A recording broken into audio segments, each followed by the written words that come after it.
So, all right. So, as I've said, please, if you haven't done so already, to download the program design template for this week. It's under week 10 lecture content. And that's going to help you as we go along today and create a program. I would fill in the template as we go along, because that's going to help you for your assignment. So you have some ideas as we go through this together, and then when you work on your assignment. So then that leads me to your assignment. So you have two places on DC Connect where you can find your information. You can go to the assignments tab under activities, and you can actually click on personal training assignment. So my view might look a little bit different from yours. However, everything is posted here for you. All the documents are posted to download, okay? As well, the video, as I mentioned, for those of you who are in my lab, there's a video me explaining the assignment in detail and what I'm looking for. It's posted there for you as well on DC Connect. As well, there's the assignment instructions. I'd read that as first. And then, as I've mentioned, so if you're creating your program for yourself, as we've talked about, there'll be 3 documents you need to submit. First is the Get Active questionnaire. Then you'll need to submit the assignment template, which everyone will have to submit, and that's the template for the program. So you're actually given the template to fill in. You don't need to make your own. And then the last document is the questions. That's what's called Assignment Questions Own Program. And that document just allows me to see your goals, your resistance training experience, or even just your exercise experience. So I know when I see your program, okay, is this reasonable for you that you're prescribing? So those are the 3 documents you would need to submit if you are creating a program for yourself. If you are creating a program for yourself as well, you can only do that individually. So you can't work with a partner. If you choose to do the case study that is in the assignment instructions, you would only need to, you can submit it with a partner, but you only need to submit the program. So that's up to you. It's not that much extra work to fill in a Get Active questionnaire and do the questions, maybe like 10 more minutes just to answer some questions about yourself. So that, again, is all the instructions are posted. I'm not going to go through what you need to do and all the details because that's already posted for you. But again, you have that option to create a program for yourself or for the case study. So that's up to you. And that will be due by Sunday, December the 5th. Okay, so you do have time, but time does fly by. So don't wait to the last minute. If you want another view of where you can find the information under the content page, go to the assignment information. There's a few extra documents that you might find helpful. So everything, same documents are posted here. A little bit different if you don't know how to edit tables in Microsoft Word, like adding a new row, right? If you're adding more exercises, you might need to add a new row. How do you do that? The students in the past didn't know how. So there's a video for you if you're not sure how. So you can click on that link there. And then you have 2 extra documents here, just some ideas. So if you click on this one, this gives you exercise ideas for programming. So as I've mentioned, which I believe it's in the instructions, is that you don't have to pick only exercises we've learned in lab. If you know other exercises and know how to program them for stuff that we haven't done yet in the lab, you're more than welcome to, like squats. If you want to put lunges in, totally fine. And here are some examples of exercises you could include in the program. So these are like good basic fundamental exercises. If you're not sure what they are, Google it and you'll probably see the exercise come up. Those are usually the names for them. So feel free to use that as a reference. If you wanted to split it with upper body, lower body, you can divide it by core and assistance exercises on your own if that's how you decide to program.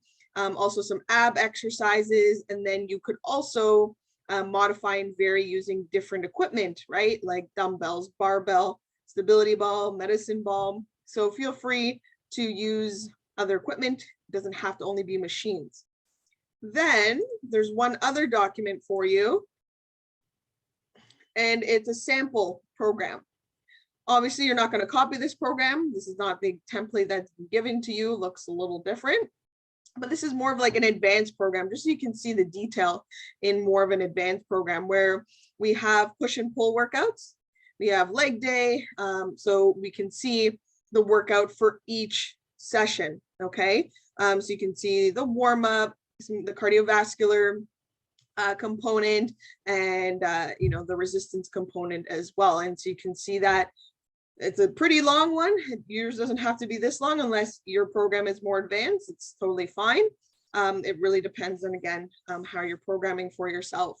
So feel free to take a look at this as an example. Obviously, don't copy it. You're not going to just copy the exact same program here, but this is a great example of a previous student's work creating a program. So some of these you might look at, you're like, I have no clue what those are. If you're not sure, you could Google them. Okay, so that's also there for you on DC Connect. So all the information is posted. If you do have questions after reading the instructions and after watching the video, then you're more than welcome to ask. But if you ask me a question and the answer's already been given to you, then I will not answer that. I'll say, go watch the video or go read the instructions. Does anyone have any questions about the assignment?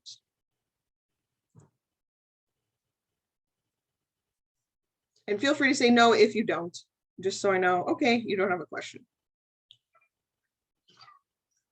I have a question. Sure. So that format that you just showed us, like the example, is that how you want us to do it and submit it? So there is a template that is given to you. So if you want, I can just quickly pull that up, but there is a template that you will be filling in, and we'll be kind of doing it together today as well, but it's a little different. So this template here, if you click on that, this is what you're going to be filling in. So it looks similar. Feel free to color code if you want, but you would have, it gets cut here, but your cardiovascular training will be in its own table. And then your resistance training will look like in a chart like this, and that's given to you. Okay, thank you. No problem. All right, and there's like 3 boxes there. So again, that means if you have 3 days of resistance training, you'll have 3 different charts for each day, 1 for each day. Any other questions? And if you'd like today, I do highly recommend chime in on the mic. It will be easier if you do come on microphone as we go along and come up with ideas. So if you'd like to chat on the mic, I'm all for it. So please, that will make it more fun today. Okay, so no questions, last chance. I'm all good, thank you. Awesome, thank you, Pablo. All right, well, if you do, ask in the chat, I will answer at some point. All right, so what we're gonna do today, we're gonna look at a sample case study of a client. Obviously, it's easier when you actually see a person and you know what they can do and you actually assess them in real life, but we can't do that at the moment. So we're gonna just kind of go through a case study. So based on the client's fitness assessment results and what you've gathered in their questionnaires, we will be able to create a program that includes cardiovascular training, resistance, and flexibility training. So here we go. Here is the case study. Here's just some preliminary information, and we can just take a look and see, okay, is he screened and good to go? Do we need to take any further action? So we have a client named Jordan, and this is the first year we actually have a Jordan in the class. I think I've been using Jordan for a few years, but so Jordan, if Jordan's here, I don't even think he's here yet. Lucky you, this is about you. We'll see. He's not even here. That's okay. So he's 25 years old, 170 pounds and 165 centimeters. If you were to do the math and calculate his BMI, we get 28. So if we get 28, what would that be? What BMI category would he be in? He would be overweight. Yeah, he would technically be considered overweight. So I would keep that in your mind. But again, once you see the client, are they overweight or might they just have more muscle mass? I don't know, right? So looking at this, when you see overweight, okay, are they actually maybe overweight, or do you think that, you know, the BMI is not that accurate and they could just have more muscle mass, right? So we'll look at it, but based on as we go through the case study, you'll see I wouldn't be concerned about that. So let's look at his blood pressure, 118 over 78. What's the normal blood pressure? What's like a good blood pressure normal?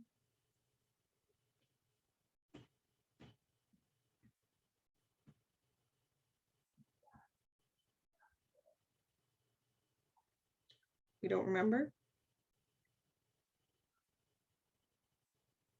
Thank you, Katie. Yeah, 120 over 80. Anything under that is considered normal. So he's good. 118 over 78. Technically, his blood pressure is good. He's normal. No hypertension or anything like that. Sorry if you thought that was a trick question. Then resting heart rate, just looking at 66, that's good. I mean, it's not 100, so we don't have to worry. We're good with that. Then waist circumference is 88 centimeters. Do you remember the cutoff for males that would be an increased health risk? Do you remember that number?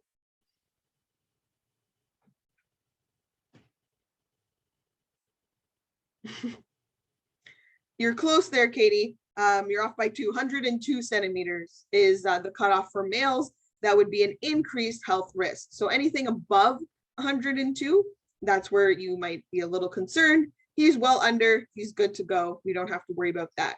So just looking at BMI, blood pressure, heart rate, waist circumference, everything looks okay. BMI, I would take it with a grain of salt because, again, we're only taking in height and weight, not into consideration muscle mass. So I'm going to say this client is not overweight. He just has more muscle. Okay, he has a big upper body. We're going to say that. All right, I should just put a picture up of someone who would look like that. Anyways, okay, so let's look at some more information about Jordan. So he is currently a full-time student at Ontario Tech, UIT, same thing, whatever. And he works part-time at Subway 12 hours a week. Doesn't say what days he works. Let's not worry too much about that. But he works part-time as well as being a full-time student. So I'm sure a lot of you can relate to this case study. He used to play soccer in high school. I'm going to tell you he played rep level, so high level soccer. Okay, so just considering that. And so what does he do now? He currently trains 3 days a week for the past 2 years. He's been doing upper body 2 days a week for an hour, and then he runs 5 kilometers 1 day a week. Okay, so he'll do upper body twice, running once. Just keep that in your mind here as we go along. What are his goals? So he has quite a bit of goals. So again, thinking of that as we go along, he wants to increase his lower body strength. I wonder why he doesn't do any legs, lower body training, more common than you think. He wants to increase his cardiovascular endurance. Okay, good. He wants to improve flexibility. Okay. And he also wants just to change up his upper body workout because he's been doing the same routine for a while. And he wants to build more muscle mass on his upper body. Okay. He said that he wants to continue working out 3 days a week because that works best with his busy schedule. So right away, when you're looking at this, you're like, okay, 3 days a week, and he has all these goals. That's a lot to achieve just in 3 days a week. I'll tell you that right away.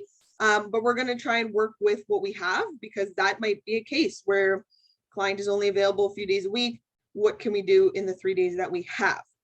Now, I would recommend to the client, hey, if you can fit in a 4th day, that would be awesome. But let's try 3 and kind of see how it goes. And then he can maybe prioritize his goals.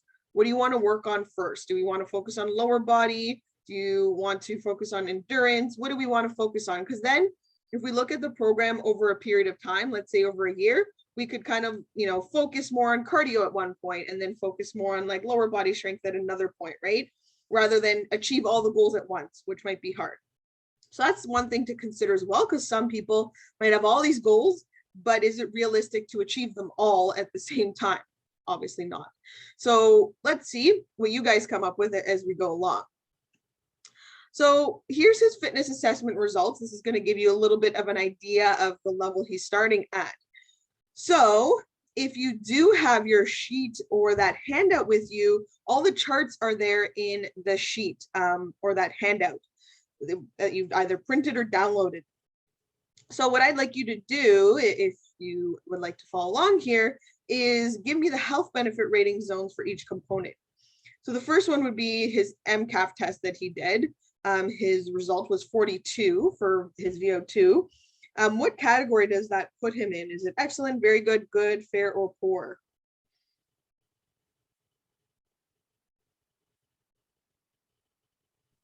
I think that's fair, right? Yeah, you got it. Yep. His health benefit rating there is fair. Whoops, then there goes all the answers. Yeah, you got it. It is fair. So we'll type that in here. Fair. Good. If we go to the next component, is grip strength. All right, Jennifer, you're ahead of the game. You got good. Yep, the result would be good. Awesome. All right, push-ups, he got 50. Right away when I see that, I'm like, that's pretty good. So he's pretty good upper body muscular endurance. What do we get rating for that one?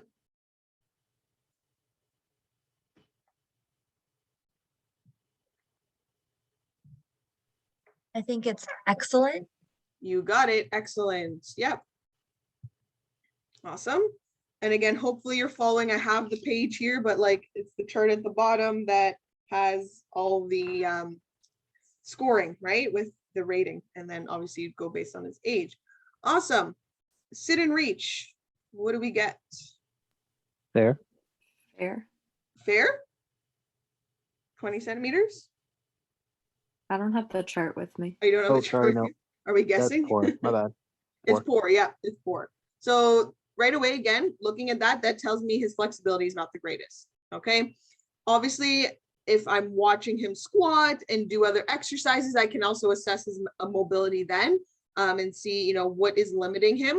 Yes, this gives me an idea. His hamstrings and his lower back are tight, but is there anything else that might be limiting him?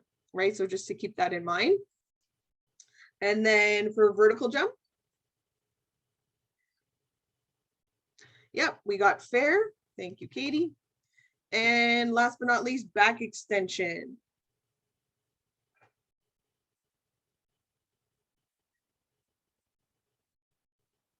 I think that's Good. good. Yep, I think you guys like said at the same time. Awesome. Yeah, it's good. So yeah, that score would be considered good.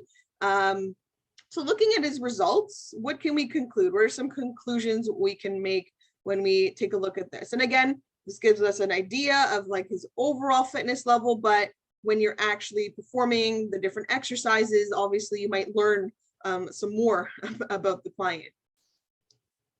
Okay, we'll get there, Jennifer. You're getting ahead of the game here, but just looking at this. So what are some conclusions you can make? For me, what I'm seeing here is it kind of aligns with his goals. So like the upper body is excellent, like the push-ups, the grip strength's good, but he's struggling with flexibility. He's struggling with the lower body. So like the vertical jump and the cardio as well. So it's kind of aligned with what he wants to work on. Yeah, exactly. I agree with you there. So you can see again, his upper body's pretty good. That's what he's been training. That makes sense. He does want to work on improving his leg strength. So perhaps we can work on that. And then his VO2 as well is something that probably can be improved. So yeah, at least his goals are in line with his results. Not always is that the case, right? Where the client might say, yeah, I want to build more upper body, even though, okay, you're good already. We don't have to, you know, focus as much. Maybe let's focus more on lower body now. So that's good. So again, that's good. We can work alongside his goals and his results will be aligned with that. All right, let's move on here. So the next step, which Jennifer got a head start on, but what would you classify his resistance training status as based on what you know about him, based on his results? What would you say? And let's see, do you agree with Jennifer or not?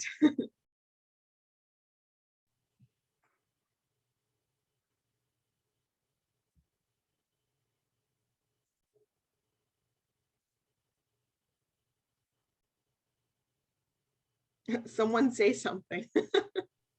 I don't have the chart in front of me, but I do think it's intermediate. He has hysteria of it. He has a good understanding of his body, stuff like that, you know? Yeah, I agree with you. So that's basically, again, let's not spend too much time on this, but yeah, I would say he's not advanced because he doesn't train like lower body as well. He doesn't have like a good all-around program, like doing like probably many exercises. I'm going to say that he doesn't. Okay, so we can assume that. Yes, he used to play high-level soccer. Okay, so yeah, he was an athlete, but he doesn't do that anymore, right? So that was back in high school. And then again, he only trains 3 days a week. Again, he doesn't train legs, so minus, right? So yeah, I would say intermediate is a fair classification. Is it going to make or break how you program for him? No, but it's just to give you an idea of kind of what you might start him off as. You know, because he's never trained legs much before, I wouldn't go crazy and start going heavy, you know, and low reps yet. I would start building a base first for that. Okay, so I agree with you guys. I would say intermediate is probably where we'll start for his resistance training status. Okay, he might be advanced as a soccer player, but that is not at the gym doing weights. Okay, so the next step after that, we've classified his status. We're going to create a weekly schedule. And this is the fun part because there's not one way to do it. And we're going to decide together how you want to program for him based on his availability. Then we will decide how we want to incorporate aerobic training into his routine and the resistance training. So how do we want to divide that? As well, we do want to consider increasing his flexibility, as that's one of his goals. And one of the things that I might recommend is on his days that he's not at the gym, maybe at home, like give him a 10 to 20 minute mobility routine he can do at home. I think he can fit that in, you know, before bed just to get it done. Will help improve his mobility. And it's going to be sometimes hard to incorporate, you know, all his goals at the gym at one time. So that's something just to consider and think about. And then when you're done creating your program, this is what you want to look at overall. Did I follow the principle of specificity, right? Is my program specific to the client's goals? Okay. Is there variation in the program? Is he doing the same thing 3 days a week, right? For progression, that's more going to be when you program for a period of time, right? When we're looking at, you know, let's say a 3-month period, is there progression over 3 months? We're just going to be looking at, let's create the program, what he's going to start off with, and then we can go from there later. So we won't really need to worry about progression as much. And then overload, obviously, in this case would mean, okay, is it hard enough that it's going to challenge him to achieve his goals, right? Are we making it hard enough for him? Now, I don't have a program of what he does on his upper body days, so we're just going to kind of make up what we'd like. But assuming he does like bench press and chest press and has a chest day, and then he does like back the other day. I'm going to just make something up for you guys, but we don't really have what he does already, but we know he is on team no legs, so he does not train legs. Okay, so here's that chart for resistance training status. Again, we've classified him as intermediate. Again, this chart is just a tool you could use to help guide you. But based on our discussion, I think we can all say, yeah, I wouldn't really say he's advanced. I would say most likely intermediate, even though he's been training for 2 years. Okay. So we'll continue from there. Here's the fun part now, where we're going to work together and create a weekly schedule. So his availability is 3 days a week. We're not constrained by any days. I pretend I don't know his shifts, whatever. If you want, I can make up something, but let's just pick based on, you know, whatever you guys want. And then we need to consider his goals as we're going along. Okay. So here is our chart. What are your thoughts? How do you want to break it up? So let's think first of how many days is 3. How do we want to split it during the week? It can be on weekends. It can be on weekdays. We're not going to be constrained at all here. But what do you think? What are some thoughts? I like the Monday, Wednesday, Friday. That's kind of what a lot of students do because they usually work on weekends.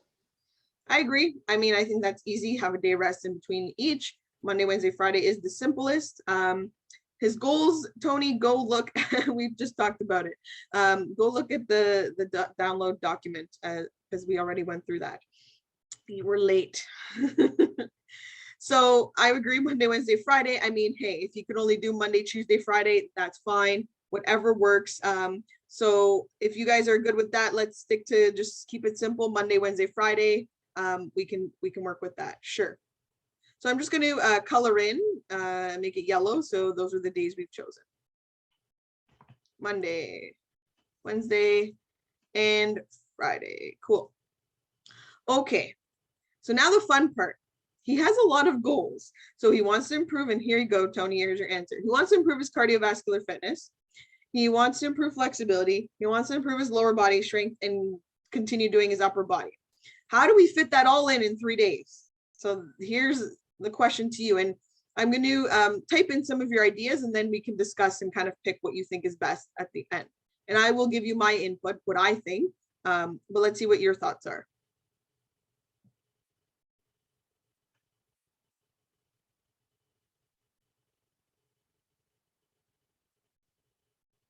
Okay, so how do you want to divide that, Jennifer? Like, oh, okay, you're just typing notes here.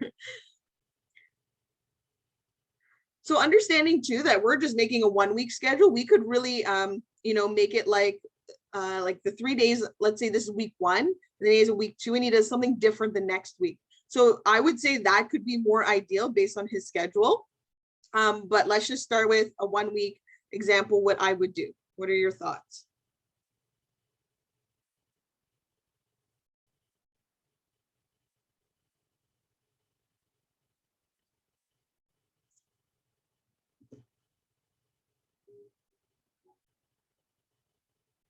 Okay, 1 day cardio, 2 days full body.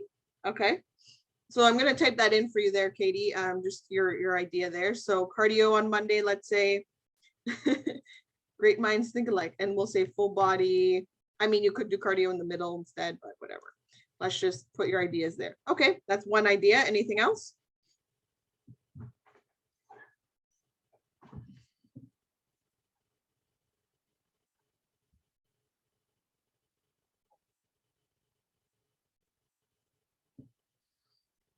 Yes, with weights, full body with weights. That's resistance training. Here, I'll put RT for resistance training for you. Any other ideas? Again, it's tough working with 3 days. Okay. Monday lower, Wednesday cardio, Friday upper. Okay, so you guys are doing, both of you kind of said the same thing. So let's say I'm gonna put what you wrote, Tony. So lower resistance training. That's fine. Cardio, let's say, and then upper resistance training. So that's another option. Okay, so those are other ways to split it up. So you're kind of keeping it similar to what he's already doing, cardio 1 day a week and resistance training 2 days a week. All righty. Okay, so here's my thought, what I think.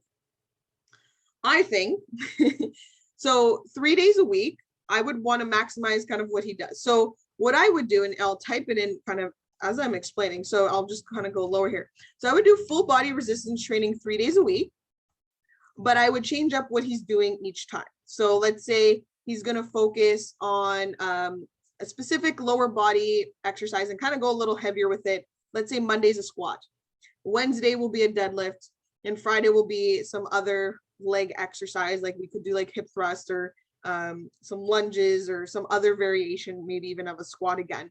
So you could squat twice a week if we want. Okay, so that's one thought. Okay, now you're going to ask, okay, what about the cardio? I would add in some like high intensity cardio because he has that experience with soccer. Yes, his cardio is not the greatest at this moment. However, he's not like, a VO2 of like 20 something or, super low. So we can do some form of cardio each day, but it doesn't have to be long, but let's go high intensity. That's what I think, rather than only having 1 day of cardio. And feel free to agree or disagree and what your thoughts are on that. So for example, I would do like cardio 15 minutes on Monday, and then I don't know, another 15 or 20 minutes on Wednesday. Let's go 15, 20 minutes. And then Friday, he can do another cardio session again, like 15 to 20 minutes each time. So we'll do like high intensity. Now, ideally, if I were to talk to the client, I would try and convince them, on one of your days off, if you could just go and do your run, or you can do like a longer duration cardio session, and then try to encourage him to be active on the other days as well, as much as possible.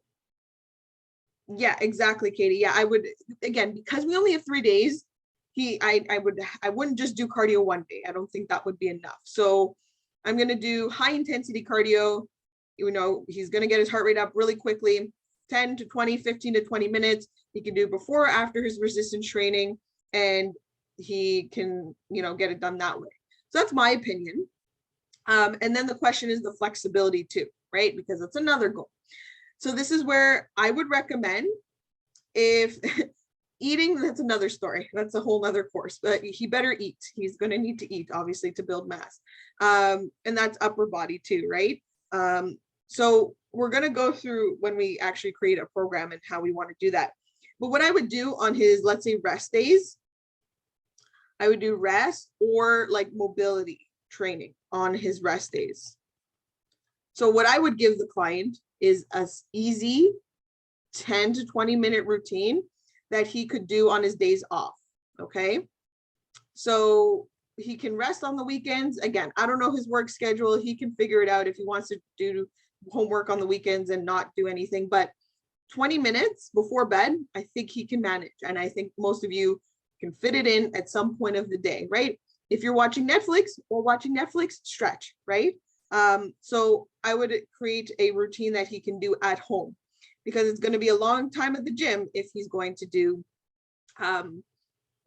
mobility and cardio and resistance training together. He can do a warm up with some dynamic stretches. That's fine, but a very quick routine that he can do before his sessions. Do we agree? What are your thoughts on what I'm saying here?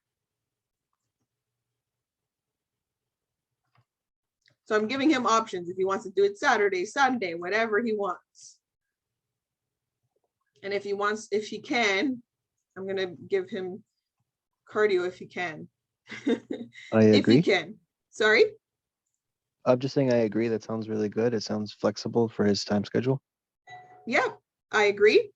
So, and again, I would try and do full body 3 days a week, but again, I'm not repeating the same exercises. So that's something to think about, right?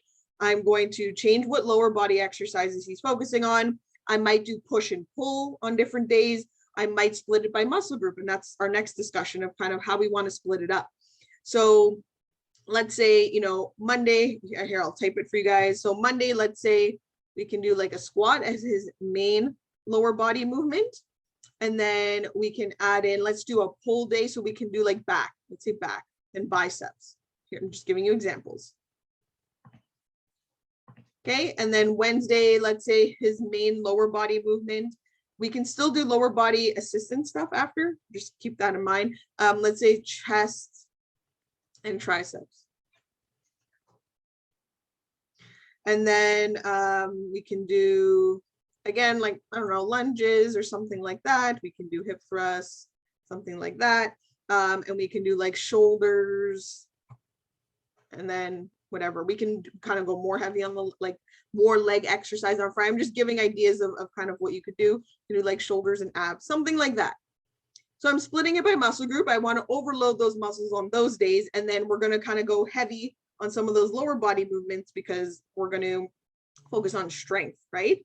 Is that fair? Does that make sense? And again, I'm just going through, this is what I would do. This is my reasoning for it. And you can tell me if you have any other ideas and if you agree or disagree, whatever your thoughts are. What do you think?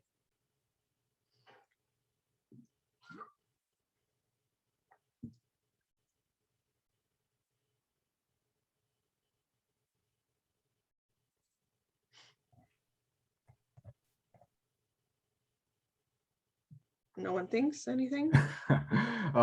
Yeah, so okay. So I was thinking Monday would be the full body, just like what you're saying there, Jenna. I would also maybe like put it in a more like upper body emphasis or maybe lower body emphasis, depending on the day. And then within the same day, in a sense of like the energy systems, I would put like a high energy system day, so that way it kind of correlates or responds with the high intensity effort on that same day. And then Wednesday could be So you're gonna say hit on Monday? Is that what you want? Like a hit yeah, session? yeah. So like so Let's do yeah, hit it's like a cardio. full body utilizing a push, pull, squat, hinge, or like those 5 functional movement patterns with a hit kind of finisher at the end. So then you're not really pulling the 2 energy systems out of whack there. And then for Wednesday, I would say I'm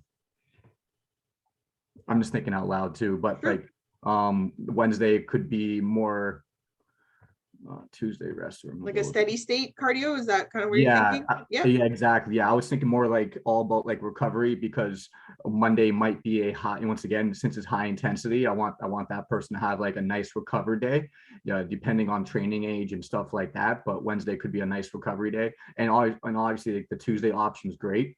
I would keep that there for sure. Then for Friday, I would also do a full body. Oh wait, 3 times a week. And then hit cardio again. We can do hit twice a week and just Yeah, do yeah. different. So Yeah, like we can yeah. come up with ideas. We'll come up with ideas of kind of what you want to do for the hit, right? You Yeah. can do it on a cardio machine, or we can do body weight stuff too, right? So there's different Exactly. options. Yeah. And yeah, okay, yeah. So I'm just kind of looking at the schedule in my own notes here, but does that make sense? I feel like Yeah. And Okay. yeah, so again, if he can tolerate, like, I think 2 days a week of doing high intensity, if he's really pushing himself, I think that's good. That's still going to help improve his cardio. And then Yeah. a 1 day in the middle, he can just do more like of a steady state, like go for a run for 15 to 20 minutes or go on the Yeah. step mill. That's good. It's hard, but he doesn't have to do Sure. intervals or anything. We can use the rower, right? Just so coming up with ideas there, which we will do. And then he can do his resistance training after if you want to incorporate within. But I'm, again, in my head, based on his goals, I would do his cardio separate from the resistance training, Yeah. depending what his goals are. But that's what I would do. Yeah. Yeah. Reasonable so far? Are we good with that? Like, again, just seeing my reasoning and why I decided to do full body 3 days a week. And then let's just do short, high intensity cardio sessions on those 3 days so we can be efficient with our time and he can still get his resistance training in. That's my thought.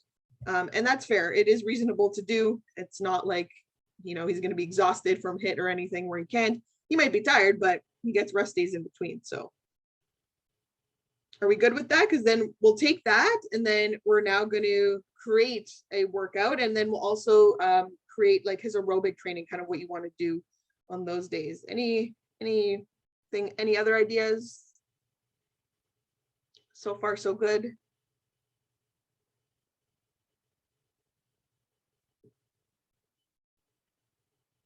Okay, so far so good. All right, so that's what we came up with. The other class, I do have like the other schedule, very similar, but you can see we'll do the aerobic stuff quickly now. Okay, so let's go through the aerobic components, right? So we said 3 days a week. We'll do 2 days of like high intensity and then 1 day like steady state. And let's decide his mode of what we're going to do. So that will be the first step. We'll need to determine the intensity of those sessions, like again, heart rate range. So we'll have to calculate that. Yay. Frequency we've determined, and duration we have an idea, not too long. So we already kind of have those thoughts, but we just really need to determine the mode of what they're going to do, right?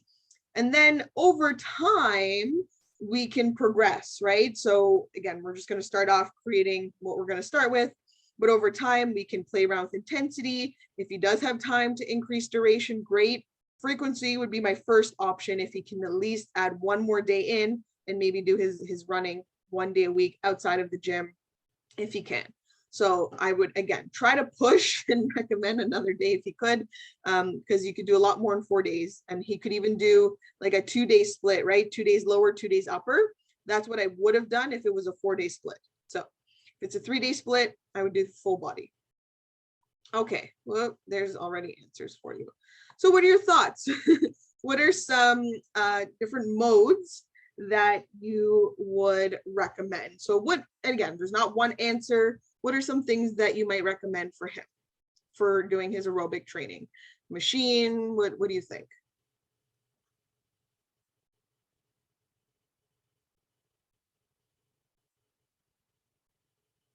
Okay, so let's go rower, sure. Bike. What else? Outdoor running. Sure, he can go for a run.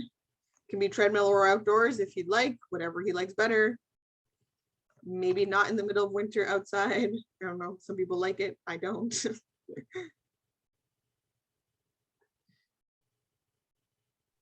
Swimming. If he can, sure. We don't know his abilities, but sure. Maybe the elliptical, or he could run some soccer drills. Sure, if he wants to do some soccer drills. Let's categorize that into like calisthenics, so like body weight exercises that can get his heart rate up. And that would kind of be like burpees and stuff.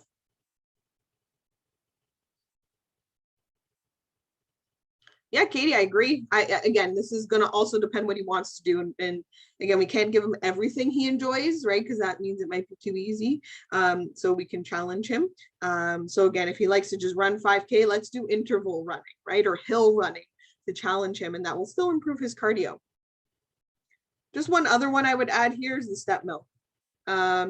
Again, he is at the level where he can do it. So again, you can get really effective workout in 15 minutes on the step mill, right? Just doing that for just a period of time. It doesn't have to be in intervals. So great, we have ideas. Now let's decide how we want to split it up on each day. So we need to pick. Now, the good news is he doesn't need to do the rower 3 days a week. We can do something different each day. So what are your thoughts? What might you do on the Monday?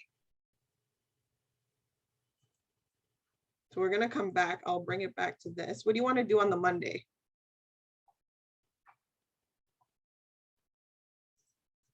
What machine would you like him to do? And we're going to do HIIT with it. So which one do you think? Or like intervals, high intensity. I would say since he's already doing hits, something that's lower impact. Well, it would be the HIIT, like the cardio is HIIT. So whether it's a high impact HIIT or low impact. Okay, I'm got sorry, some so running. Sorry, You're saying the method of the hit or to complement the hit training? the method of the HIIT. Oh, that's my missing. Okay, I get it. Yeah. So treadmill, let's do intervals on the treadmill. I agree, let's do that. And all of you said running, so let's do it on the treadmill. So treadmill intervals. Okay, let's go back to, so that's what you decided for Monday. So let's just stick with that, and then we can kind of pick an idea of what you might do for his intervals. What about Wednesday? What do you want to do Wednesday? If we decided that's like your steady state day where he just does 15 to 20 minutes, getting his heart rate in a target zone, what do you want to do on that day?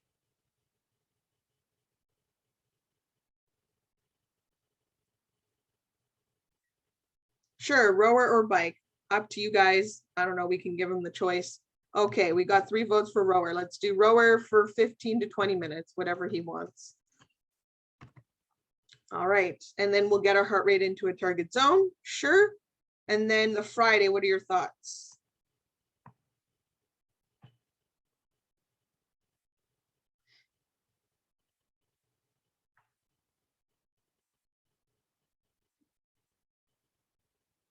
Yeah, plyometrics. Let's do like calisthenics, like body weight circuit, right? That gets the heart rate up.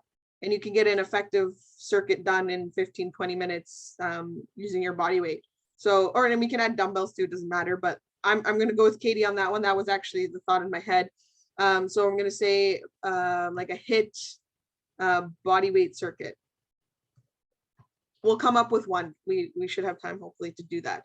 Okay, so those are the 3 days. So 1 day's treadmill intervals. He's going to run intervals. I don't put a time there, but let's say 15 to 20 minutes as well. Then on Wednesday, he's going to row for 15 to 20, and then he'll do a HIIT bodyweight circuit 15 to 20 minutes on Friday. I think that's fair. I think that's reasonable. And then that leaves us about like 40 minutes for resistance training.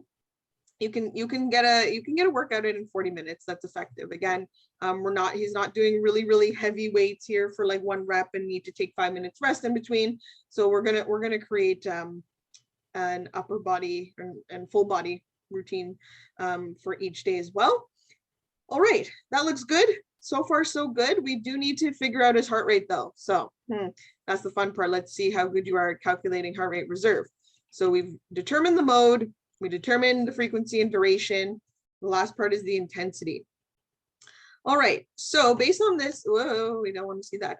Based on this chart, what are your thoughts? What target heart rate reserve range might you recommend for him?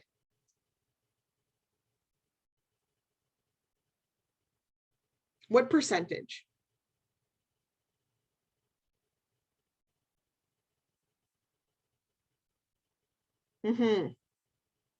Yes, if you did see the slide previously, 60 to 85% would put him in that hard to vigorous range, which he will need to be, especially for those high intensity days. Now, again, as we talked about, that's quite a big range. So what we could do on that day where he's just doing the steady state rowing, we can maybe be at the lower end of the range, like 60 to 70%. And then on the high intensity days, I want him to be 80 to 85%. Is that reasonable? Where we can actually work within that range. It doesn't have to be 60 to 85. We can go 60 to 70 or 60 to 65, whatever you, or 70 to 75, whatever you choose. Again, he's only doing 3 days a week. So if he was doing like 5 days a week of cardio, then I would have probably like a 60% day. But again, because it's only 3 days a week, I would try and get him to push himself on those 3 days. Even on the rower, when he's doing it, I still want his heart rate at least, I would say maybe 70%. Okay, and again, if he's not recovering, so here's an indication if it's too much. He's not recovering, you know, when he's doing his next session. So let's say Wednesday you did the rower, Friday was that cardio session, hit body weight, and then on the Friday he was really struggling and you know, his legs were burning and he couldn't breathe well, then maybe okay, I would maybe lower the intensity a bit. But assuming, I'm going to assume he's young, he can handle it. Let's work at, you know, kind of higher end of this range, okay? So I'll come back to that. Okay, so we're gonna say 60 to 85%. That's what we recommended. I'm just gonna make a box here. Let's see if you guys can do some math, and I trust you're good at heart rate reserve by now, maybe. Hopefully. If you remember the equation, I'm trying to get this text box here. Come back. Okay. Oh. Here we go. Okay, so we're gonna go 60 to 85%. Now I need your help to do some math. Let's see. We need to plug in some numbers here because we need to find out his max heart rate first.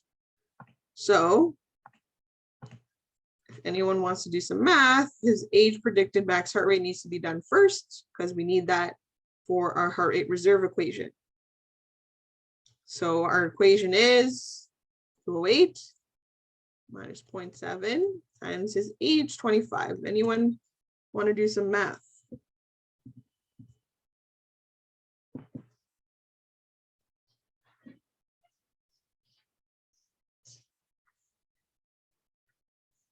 Thank you, David. That was quick. 191 is his max heart rate. Awesome. All right, let's plug it in then. We'll plug in our values to our heart rate reserve equation.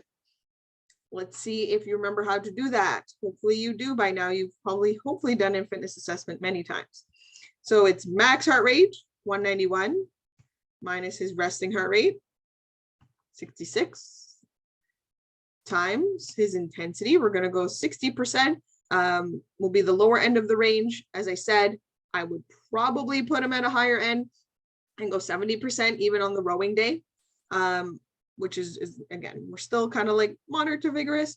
So if you want, we can calculate 60 or 70. I'm going to make it harder for you. Let's go 70%. Okay. And plus 66. So all I have to do some math.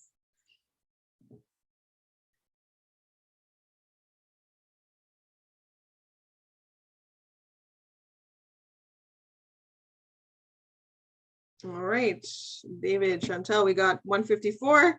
I got that as well. So that would be 70% of heart rate reserve. We can also do the math for 85%. You would do the same thing. You would just plug in, obviously, 85% here instead, right? And just for time, the answer you should get is 172. Okay. So I would say that can be his target range. I would say again on the rowing day, 154 would be like his minimum. And then when he's pushing his high intensity day, I want him to try and aim towards 172 if he can. If he goes over, that's okay. That means he's pushing. Okay. So that should be what you get if we're looking at 70 to 85%. And again, I hope you understand my reasoning as to why I didn't choose 60%. Again, depending on the client, again, considering his status already, his training status, and his previous experiences. Yes, his VO2 is only fair, but I want to push him on those 3 days. Okay, so we can crank up some intensity. If it's too much, we could always lower it down. You would obviously monitor your client as you're training though. All right, so that is intensity. Okay, we figured that out. So we already now know that if I go back to my weekly schedule, let's see here. Whoop. Oh, I have to go this, come on, go back. So if I go back here, we will put in his heart rate reserve, and there is spaces again in your charts for your assignment to put everything in. And we got 154 to 172, right? And we might want the higher end of the range. I'm going to go actually, I'm going to aim around 172. I'm just going to put that, even though I might have just a lower end, but I'd probably put 80% for that one. So 80 to 85%, but we don't have 80. So let's just put that. And then for this one, I would like his target heart rate to be 154 to 172. So just putting that in there for you, just so you can kind of put in all together. He's going to do intervals. He's going to get his heart rate here in that range. And then we could decide what intervals he wants, like how long, right? Up to you. If you want to make up something, we can do, let's say 1 minute on, 1 minute off, just to keep it simple. Yes. And running, obviously, when he's on. We can walk when he's off. Again, I don't know his speed. I would probably ask his 5K time to get an idea of how fast he runs. He probably, I'm going to say his experience running on the treadmill. I'm just going to make your life easier and come up with 1 minute, 7 miles per hour. If he can go run faster, that's fine. 1 minute, he'll walk at 4 miles per hour, but at an incline, 4% incline. Okay, that's just, again, I would do that. It's not easy. So that would be just an example. Now, the fun part I want to go through is the resistance training program, because that's where you probably have less experience doing that. Okay, are we good with that? Any questions of kind of the aerobic component? We've basically figured it out. The rower, obviously, we're going to want a target strokes per minute and a target like pace for 500 meters. I would use that. And again, based on his heart rate response, I'll know kind of which target zone to put him in, right? So if, you know, he's rowing and his heart rate hasn't even met 154, I would either, well, we're going to assume his technique is good, but I'd make him, you know, push, go a little faster or pull a little harder to get that heart rate there. Okay. We will, at the end, we'll make a circuit, a body weight circuit. Okay. We'll do a quick hit circuit. Sounds good. I think so far so good. To me, it looks good. I hope you're following and you agree. And again, if you don't agree and you have another way you program, and if it works for the client, totally okay too, because again, there's not one way to do everything, right? All right. And if you need a break at any time, please tell me. Are we okay to keep going?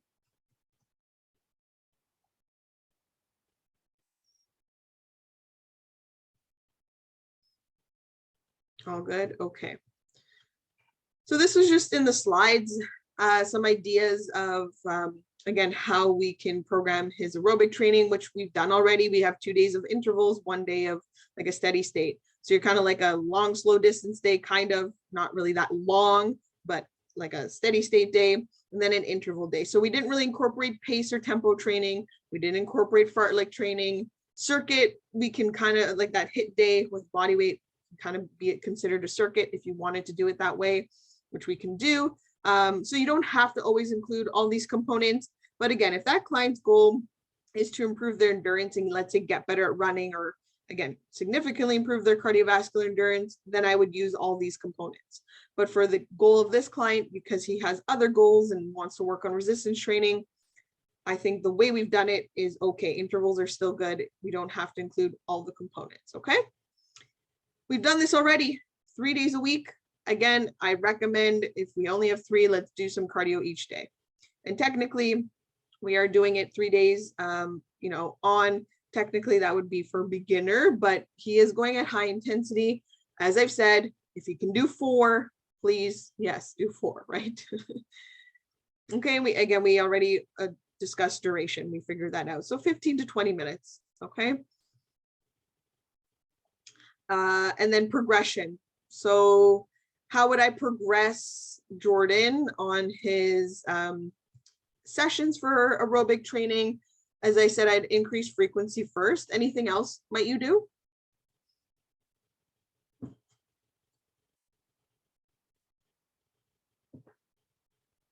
Yeah, if he can, if he has time. If he has time in the gym to do like an hour and a half, okay, good. If he has the energy to continue along for then that would help us out. We can assume maybe he does, right? But if he only has an hour, then we're kind of limited at that point. So yeah, if we can increase duration. Anything else?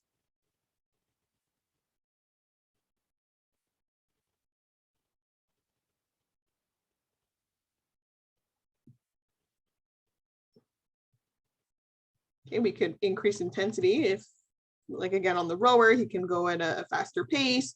Do we have to do that every week and increase it? No, but over time, as it starts to get easier for him and he plateaus, then we might want to make it harder. Yeah, shorter rest intervals, good. Awesome. Yes, Tony, that's what I was looking for. Changing the modes. Right, so we can work with, let's say we don't even have the step mill on that week. So again, based on his 3 days, what I would do is take that 1 week and then I'd make another week, but change what he even does on the next week. And so he'll rotate between 2 different weeks. So there's a lot more variation in his program and he's not doing the exact same thing every week. So let's say instead of the rower, the next week he'll do the step mill. Instead of the, let's say the treadmill, he'll do the bike, right? And then we could even vary how he does that, like body weight circuit. We can do jump rope. We can incorporate, you know, other tools that he could use, right? So we can even do like elliptical, right, for example. And we had swimming as an example if he would like to swim. Okay, so those are all great ideas of how we could vary it up. So over time, again, we can't do the same program all the time for a year. We do have to change it up. So these are some things that we could do. As I said, I would try and get him to do 4 days if he can first, and then we could play around with the rest of like the variables there. All right. Let's move on to the fun part, creating the resistance training routine. So remember the steps, there's a lot of steps to this. However, we've kind of already gotten an idea of that like weekly schedule, what we're going to do. We've already done the consultation, the fitness evaluation. You've determined it's 3 days a week. Now we get to select the exercises, we get to put them in the order we want, and then kind of determine, okay, how many reps, how many sets, how much rest, the load. We're going to kind of, I'm going to give you an idea of what I think he can do. We'll make something up. And then the last 3 steps, we know that's more for the progression, right? That's more when we're looking at, okay, let's look at it over a 3-month period. Do we have a lot of variation? How are we sequencing the program, and then how are we progressing him over time? So that again is not sorry done. to interrupt. Yeah, sorry. I'm really sorry, Jenna. Yeah, I was just having some technical issues with Zoom. I apologize. I think the phone app wasn't working. I had issues with Teams yesterday in another class. I just joined now. Obviously, I'm really late, but yeah. I heard we're going over fartlek training and different aerobic methods, I think. Yeah, we've just finished that. So we're actually moving on to making a resistance training program now. Okay. I don't know if you're just only on the phone, so you can't see the slides at the same time. Well, the Zoom app wasn't working at the time. It wasn't working on the application, so I called Zoom support, and they made me join the meeting like a phone call. So Oh. I can hear you, but I can't see anything. Oh, interesting. And I heard you got a new phone, so it could be something with your phone. I don't know. And you have to remember log in with your DC email, right? So you have to go to the DC Zoom site and then log in from there, and it might not work from the app. Because this Yeah, is would like the username Durham and College password Zoom. be like our number? It would be like your student number or your email. I'm not sure how you guys log in. And then your password for like DC Connect. Okay. All right. So it is what it is Yeah, for I'm just- today. It's recorded anyway, so you can take a look at the slides after. All right, sounds good. Okay. Yeah, no Let's- problem. I'm just trying to figure out how to log in. Yeah, I can give you the link to the Zoom. Oh no, you don't. You can't even see the link. Huh. Quickly, let's see.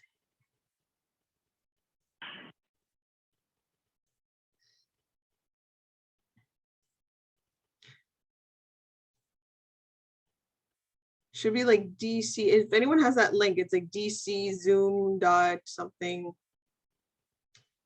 I have to get it, but it's not the end of the world here. So it's Durham College ca.zoom.us, and then whoever texted you the code, you should have the code.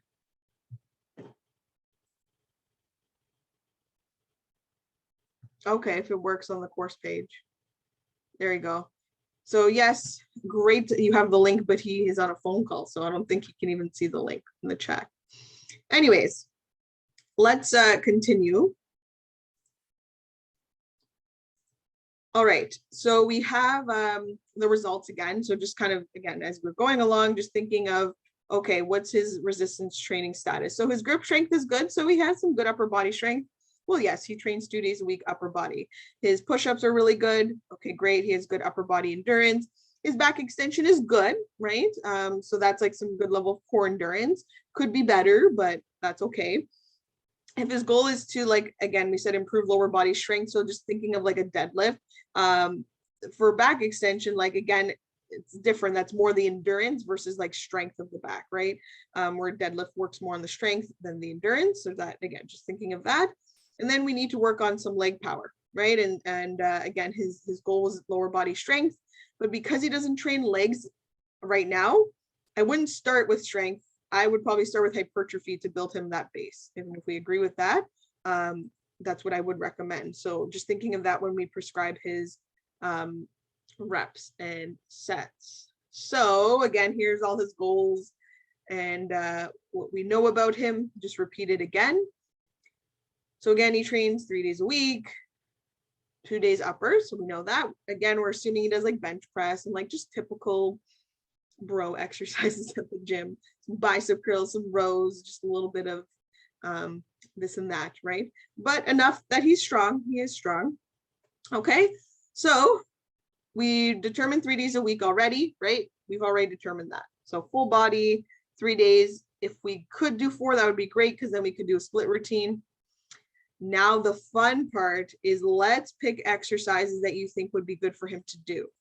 So we can start with some core exercises of ideas that you might have that he can incorporate on his training days. And again, this can be upper or lower body core exercises. So let's get brainstorming.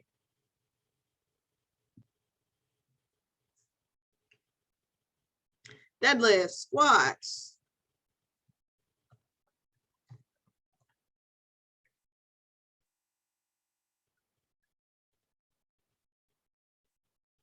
That's it.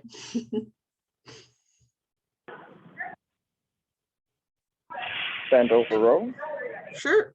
We'll just say rows in general. We can kind of pick how we want to do them.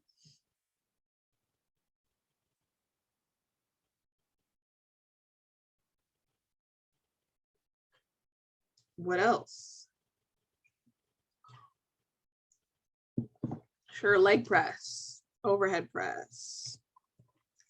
And that's also a shoulder press, just in case anyone did not know that's the other word for it.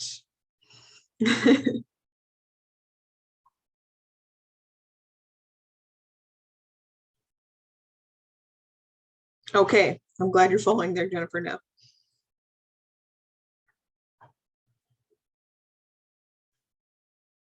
Anything else? Pull-ups, let's do it. Hack squats, let's leave squat and we can decide how we want him to perform a squat. So we'll just leave squat general.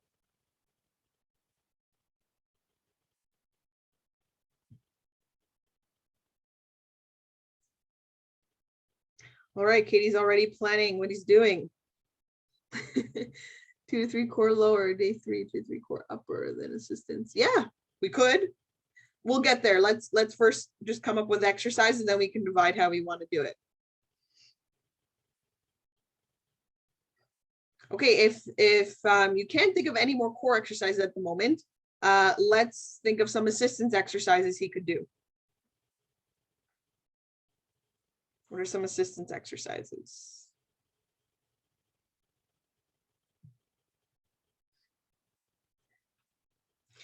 Good old bicep curls, sure. Leg extension, leg curl. Oops, curl. Crunches. Okay, we'll put that as abs. Yep, so that can be incorporated too. Glute kickbacks. Glute kickback, sure, if we want.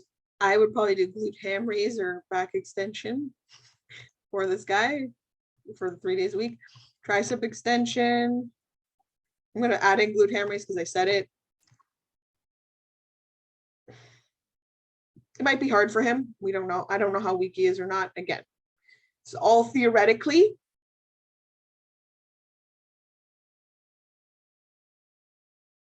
Lateral movements. Okay, what lateral movements? Let's go lateral raise, which is like a shoulder fly.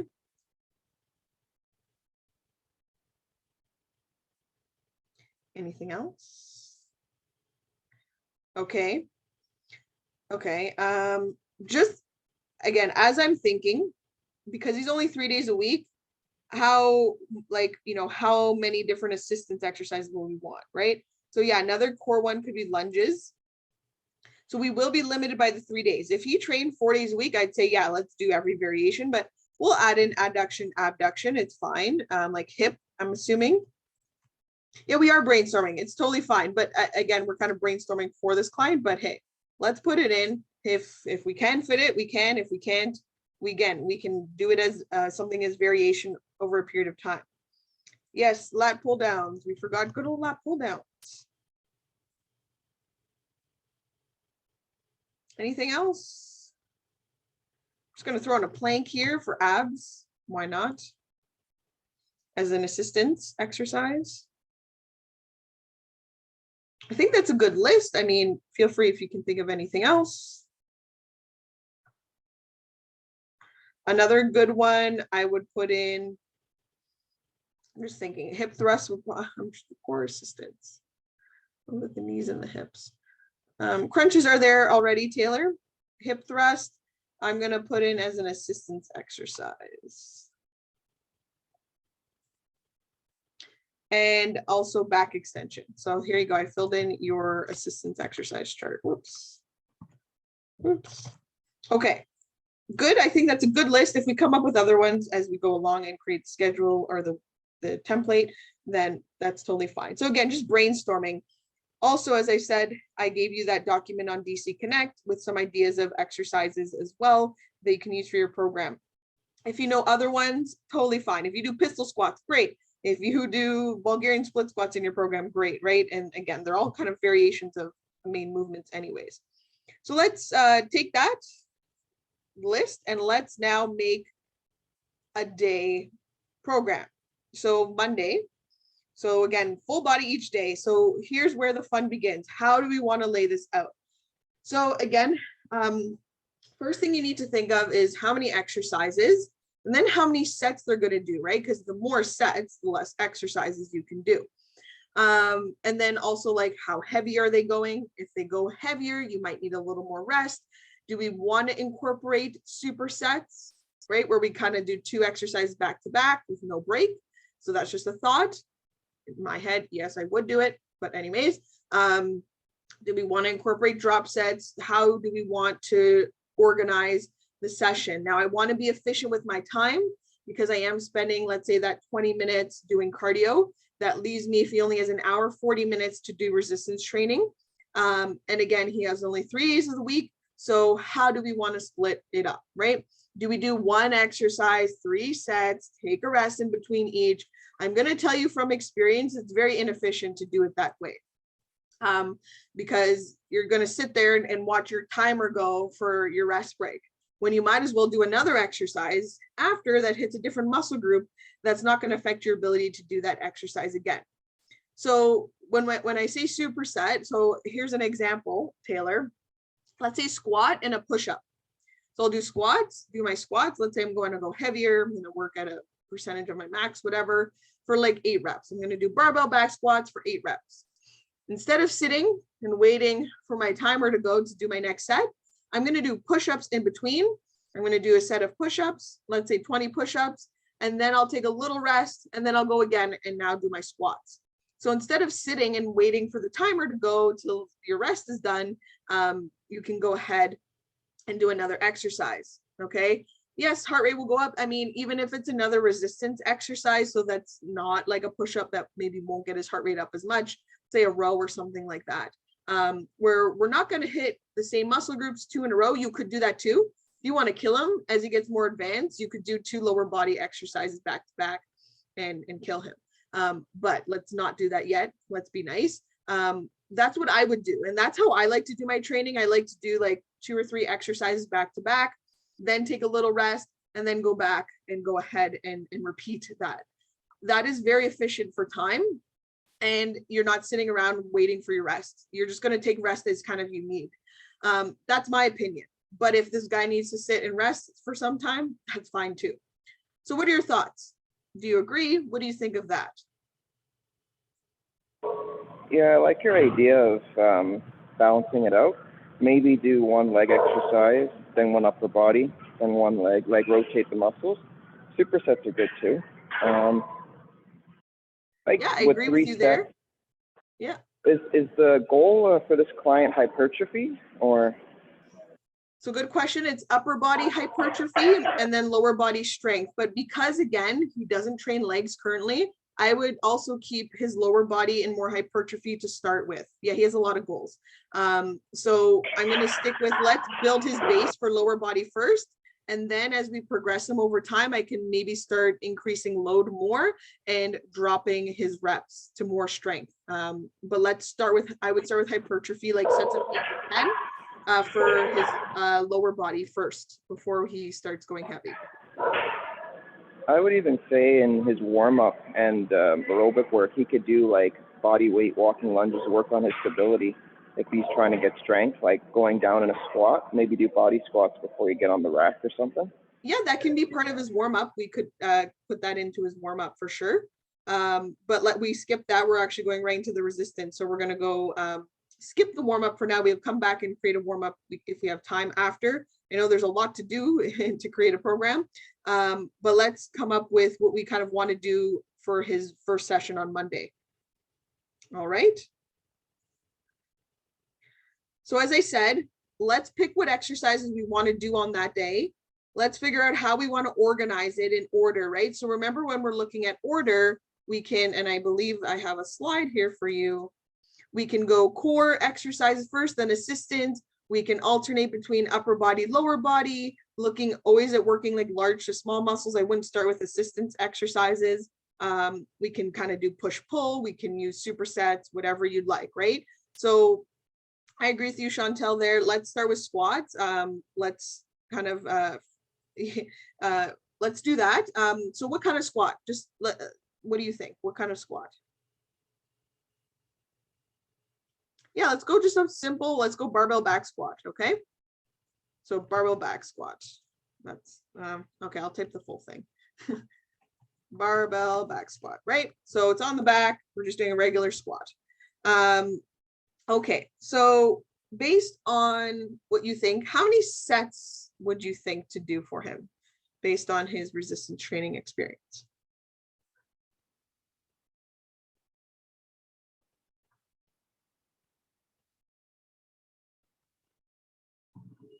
Three to four. Okay.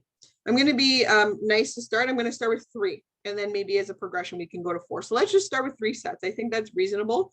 I think 1 to 2 is not going to be enough. I think he can handle 3. We're just not going to go crazy heavy with weight here. All right. So what rep range would you recommend? And again, I kind of gave you my thoughts, but what do you think? What do you agree, or do you have another recommendation of what you might think we want to start for reps? Maybe the first 2 sets, 8 to 12 reps. Last set, 6 to 8, increasing pyramiding. Okay, we could. Again, that could be something this is again my thought process. We're just starting him off with doing lower body. He's never done it before. I would maybe do that kind of pyramid scheme as he builds up, like in a few weeks or like a few months. So I would say, let's just be consistent. Let's just do the same rep range and same weight each set to start. But totally, I agree with you. I would do that as he progresses, and we can kind of build up weight that way. Do you agree? Does that make sense? Yeah, of course. Sorry, it's just because I don't see the screen. So That's I'm just okay. kind of making an assumption. But yeah, No that worries. makes sense. Well, definitely we do the core exercise and go to assisted, right? I guess, or Yeah, we can do in a terms of core, legs? then an assistance after too. Yeah. So I agree with you there, Jennifer. Like she said, 10. So 8 to 10, I would say is reasonable. So, finding a weight that gets him there. Now, good question. What weight can he do? I do have a slide of some of his, what he could do. Let me just show you here. He can do a squat, 185 for 8. Now, that's not that bad. Pretty strong. Now, again, that's his max. He could only do 1 set of that. Okay. So we'll come back and just, again, let's not worry about math, and let's calculate his 1 rep max and then work as a percent reasonably, again, from experience and being able to do that. Okay, he can do 1 set of 8. I'm going to drop the weight, okay, a little bit, not too much. Like I'm not going to go to 100 pounds, obviously. But if you could do 185 for 8, I would probably, and this is my thought, probably go like 165. Drop 20 pounds and he can do 3 sets of that. If it's too hard, then we could drop the weight for the last set if we need to. Is that reasonable? Do we agree?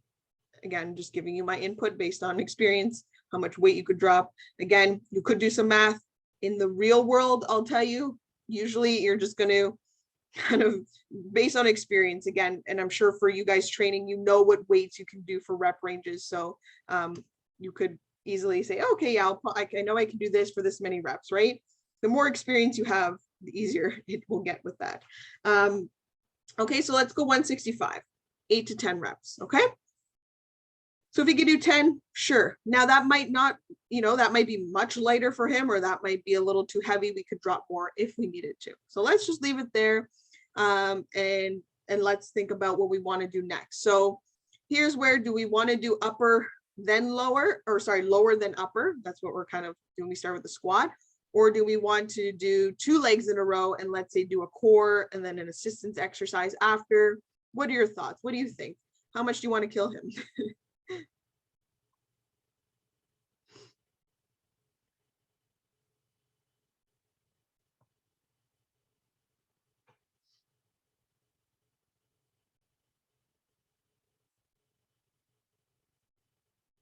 Any thoughts? Do you want to do upper body next? Okay, I agree with you, Jennifer. Let's do an upper body exercise. Okay. So then his legs get a break. I would say a bigger upper body muscle maybe next. Sure. Yeah, we could do a core upper body. That's fine. What do you want to do? Maybe bench press or bent over row or deadlift. Okay, sure. Deadlift will incorporate the legs a lot too. I'm going to say deadlift. That's still lots of lower body, so that's going to be hard. I would agree with you for like overhead press or, and Katie here says the chest press, you said a bent over row. Any one of those is reasonable. So let's just pick one of the three. Any votes? Anyone else want to vote? What do you think? So do you want to do an overhead press? Do you want to do a chest press, or do you want to do a row? Okay, we have a vote for a row. Anyone else? I just have a question. Yeah, sure. If he's working on like strength and stuff like that, would you not want to focus on like eccentric Yeah, control he can. movements? Yeah, again, because again, I don't know his technique. So first of all, technique. If he's good with technique, that's another variation, right? So we can add that in like on a different day, like, okay, he can do eccentric contractions, right, for his exercises. So that is Yeah. another option. Do you have to do that all the time? No, but totally that is an option for like variation to make it harder. So yeah, you could do that too. Yeah, so do like an eccentric barbell squat. So like he has to go like a certain amount of seconds down and then power up. Yeah.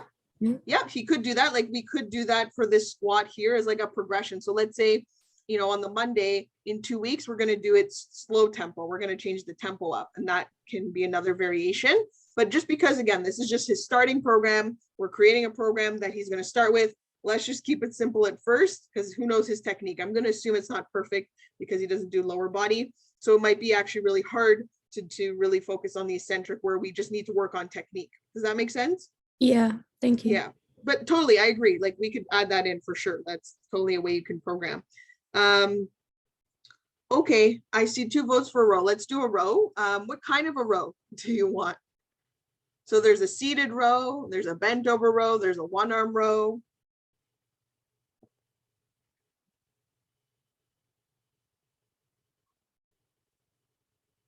Okay, let's do bent over row with dumbbells or barbell.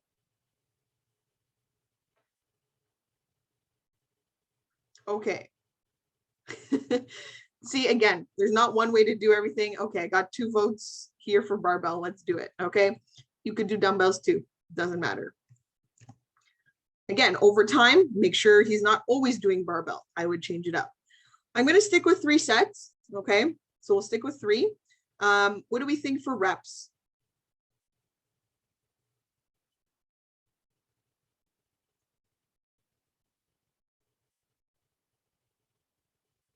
$10 to $12, sure, reasonable. Okay, again, over time, if we want to progress him, we could increase weight and drop some reps. So yeah, good. Yeah, you guys are both on the same page. 10 to 12, let's do it. I don't know if I do have some weights for you for that, so we can kind of get an idea. What do we got? Oh, bend over row, 100 pounds for 8 he can do. So we're gonna go heavy, or well, more reps. So that means we'll have to drop the weight. Anyone want to pick a weight that you might think is reasonable for 10 to 12? You said Probably could do more. 8 reps for 100? Yeah, 8 for 100. 8 for 100, so 85 for 12 to 15 reps. Yeah, I think 80, 85. I mean, 65 might be hard too, right? So yeah, I'm gonna go 80, somewhere around there. Again, you don't know until the client does it, right? It's always a different story when you actually load the weight. So let's go 80, 85 pounds, something around there. I think that's reasonable for like 2 extra reps, and he can do 100 for 8. Reasonable. All your thoughts are good. So again, as long as we're not saying 95 pounds, right? It's only 5 pounds less. Okay, so here's Quick question. When we're assessing like the rep range and stuff, we want to let the guy have maybe 2 reps left in the tank or go close to failure. The last set he should hopefully be like near failure, and so yeah, the last 2 reps should be challenging, but he shouldn't be failing any sets, right? So again, it does come with training the client and seeing what they can do, and obviously once you're with them, you'll know if it's too hard or too easy, and then you could always gauge it for the next session, right? If you're like, okay, well, yeah, I could see when you're doing those that looked a little easy, we can increase weight. But let's assume the 3rd set, the last couple reps were really challenging and he was really fatigued, then then that's good, that he has an appropriate weight. And if he's not sore the next day, then may have been too easy. You don't always have to be sore after training, but it is a good indication that you are tearing muscle, so we can get muscle growth too, right? All right. So Yeah, makes sense. Yeah, so here's my recommendation here. I would do this as like a superset. So what I mean by that is I would do the squat, then the row, take a rest, and then I would repeat that for the 3 sets. So that's would be like a superset. So I'm going to highlight that, and those 2 would be like back to back. Now I could do 3 exercises too. It's called like a tri-set, where I can do 3 back to back. And so maybe I could do, if I want to kill him, like another leg exercise or a different upper body, maybe an assistance upper body exercise at the end. I could do it like that too. I like this method because it saves so much time, and I don't have to sit and wait for rest and do 1 exercise, take a rest, next set, right? And then keep going. So if you like 2, let's keep it at 2, and then we can try and make maybe for the next one, the next superset, we can do 3 exercises if you'd like. So because his goal is hypertrophy, do you remember the rest ranges that we recommend for hypertrophy? The time.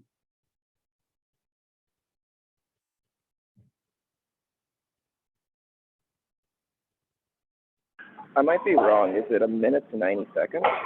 You're close. It's 30 to 90 seconds. So you're in that range, but the low end can actually be 30 if that's all they need.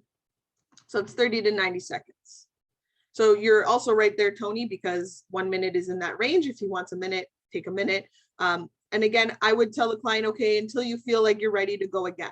If he was going really heavy for squats and doing like 3 rep maxes and maxing out, and he felt ready, I would push him to make sure he rests the 2 to 5 minutes. So that's a different story. But because he's doing hypertrophy, we don't have to worry about like, okay, you have to wait, right? Because it's not as taxing on the central nervous system as when you go heavy. That makes sense, okay? Now, if you remember, I'm just gonna put in brackets here. Remember the percent of 1 rep max range for hypertrophy was like 67 to 85%, which that's a huge range. What does that mean?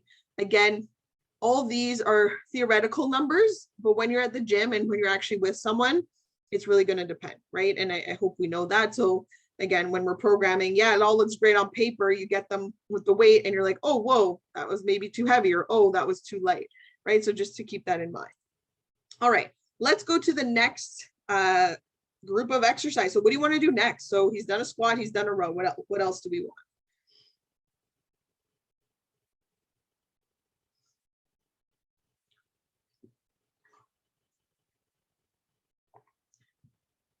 Maybe another lower body exercise? Just a thought?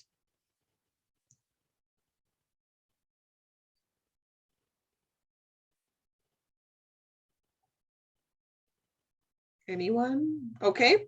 If you want, we can do lunges. Totally okay. Sure. How do you want to do them? Do you want to do them weighted? Do you want to do body weight? Do you want to do walking lunges, reverse lunges? What do you want to do? I like Bulgarian squats. You can work on each individual's leg strength. Yeah, I do enjoy that as well. Bulgarian split squats. We do have votes here for walking lunges. Unless you guys like Bulgarian split squats, they are my favorite variation of a lunge. But it's up to you guys. Doesn't really matter. You could pick either one. They're both still really good exercises. I mean, it doesn't really matter to me. So anyone? Okay, we got votes for walking. Yeah. Okay, let's just say walking lunges. Jordan, if you want to put Bulgarian split squat, totally, that's fine. Okay, it's good with me. Yeah, I know, I agree.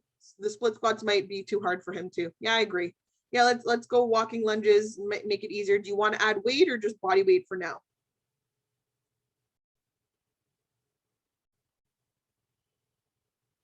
Well, Okay. if the split squats are too hard, we could do body weight into free weights when he gains the strength. Yep, we're gonna just do walking lunges for body weight, and then we'll build with that, and then he could progress to split squats in time. Cool. Okay, 3 sets I'm gonna go with. How many reps?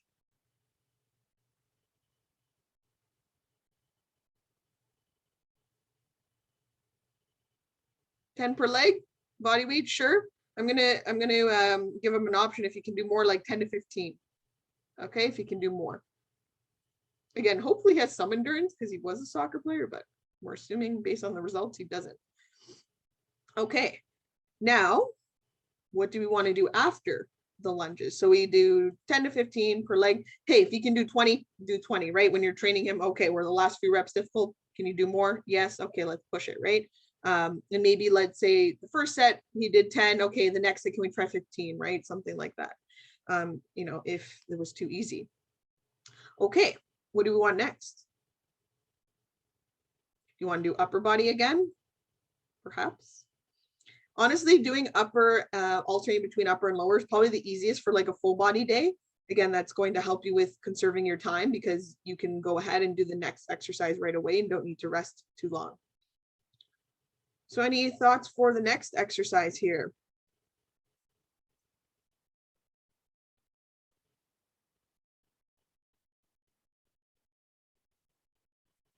There's not one answer. Take votes.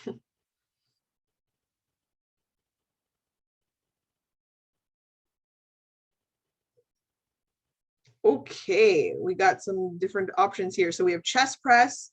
We already did a bent over row. So unless you want it to be a back day, we could focus on sticking with back, an option.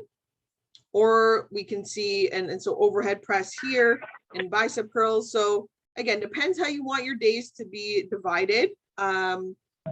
Up to you, right? So again, do we want to focus more on back and biceps this day? And then Wednesday we can do more like chest, shoulders, and back. Doesn't really matter to me, but I don't mind doing overhead press and bicep curls too. Doesn't matter.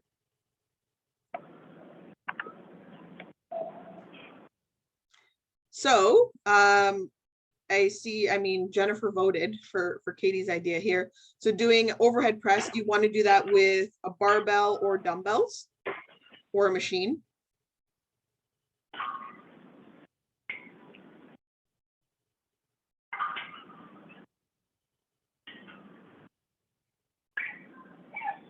How do you want to do your overhead press? Okay, so dumbbell overhead press. So overhead press, I'm going to put in brackets here, dumbbells. So whenever you're writing your program, you do need to indicate what equipment you're going to use. Are you using a bar? Are you doing body weight? Are you doing resistance bands, right? So you need to indicate what you're doing. So I'd stick with my 3 sets. How many reps?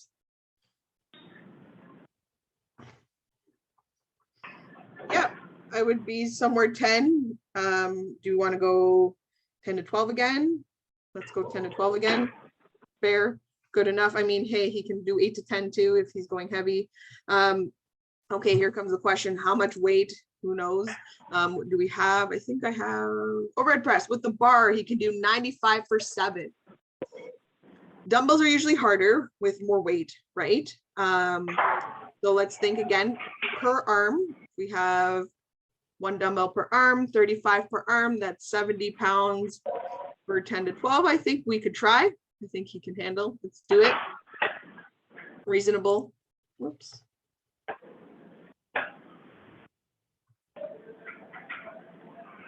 Okay, 30 to 35 pounds I think is reasonable to start.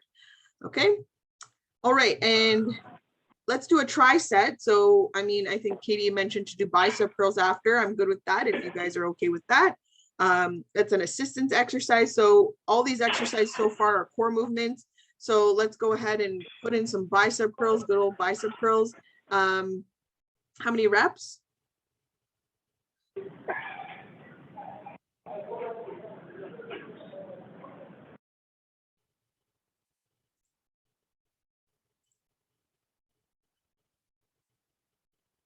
Ten to 12, yeah, I agree.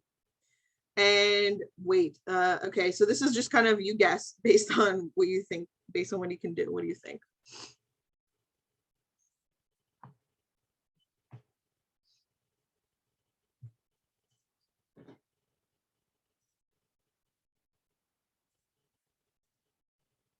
I'm gonna go with like 25s. I think that's reasonable. And we're gonna say these are with dumbbells, okay? 25, I think that's fair for 10 to 12. Maybe you could do 30s, but I mean, if he's pressing 35, then sure, 25 pounds. Why not? Okay, and then here we go. And so no rest, no rest. And then again, 30 to 90 seconds rest here. So that's only 5 exercises. Again, all that total, depending how long he takes to rest and how long he takes to do each set, I mean, we could be looking at, this could take half an hour. It could be quick if he's good. If not, it could take longer. We could be looking at, 45 minutes with this. So 6 to 8 exercises, I would say, would be reasonable. If you'd like, we could do one more superset here at the end, and maybe add in an ab exercise at the end. What I would do with him, because he's doing 3 days a week, maybe on each day, just to do like one ab exercise, if we agree with that, and then like one more exercise to finish off, whether you want to do an upper body or lower body. Any thoughts?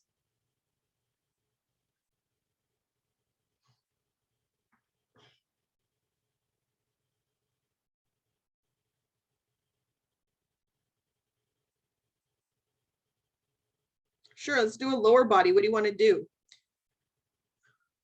I wouldn't do deadlifts. That's what I wouldn't do. Seated calf raise. I'm not a huge fan of doing, I mean, sure, if he wants to do calves, but maybe something that will build a little more like quads, glutes, or hamstrings. But totally, you could do that if you want. But again, because he only has 3 days, I would maybe not put calves in unless he really needed it. If you agree or not. If you don't, that's okay. That's just my opinion. I'm not like a huge fan on that. Yeah, we could do leg extension or leg curl if that works. If you're okay with that, David, unless your heart's set on the calf raises. Sure, we could superset those or one of them. So it's up to you. What do you guys want to do? Leg extension or leg curl? I would probably do leg curl because most of the time hamstrings are weak on people. If you're good with that, we can do a leg curl superset with an ab exercise. That's what I would do. We could do leg extension and leg curl together too at the end, and no abs, whatever. Not one way to do everything, but I'm just going to go ahead and put in leg curl. We'll do 10 to 12 reps with a plank. I'm going to go with, he could probably do 60 seconds at least, so like 60 to 90 seconds. I'm just helping you out because we're getting close to the end of class here, so we'll just move a little quicker. Weight, I'm going to guess, let's go, I don't know, 50 or 60 pounds. I'm going to be generous, a little conservative here, 50 pounds, and obviously plank would be body weight with my 30 to 90 seconds break. Okay, so that's an idea of what you can make for one of the days. And then you're going to need to take Wednesday and Friday and make another whole program for those 2 other days. What I would change is, and we can keep the same format of like supersets, totally, that works. That's up to you. Again, as I said, I like doing it that way. I guess I'm biased because that's how I like to train. It's just more efficient with your time. And if you guys do that, feel free to say, yeah, that's how I do it too. I just think sitting around at the gym waiting till your sets are over, I don't know, it just feels like a waste of time. If you're at the gym, you're gonna get into your thing and get out, right? And be efficient. So what I would do, like, just to change it up is like, let's say for the back squat on Wednesday, I would change it and I would do, let's say, deadlift as his main lower movement.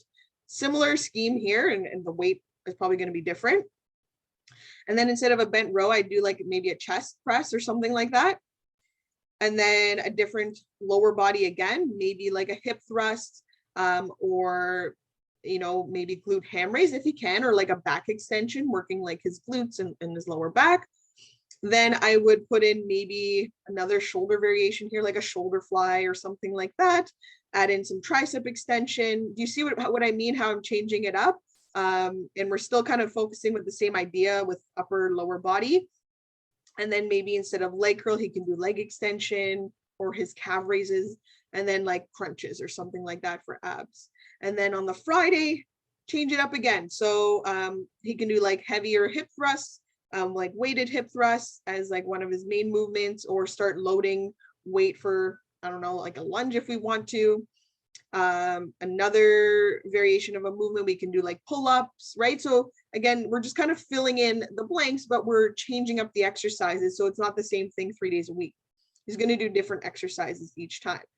And then we can play around over time with the rep schemes and kind of maybe drop the reps a little bit and start increasing load. Does that make sense?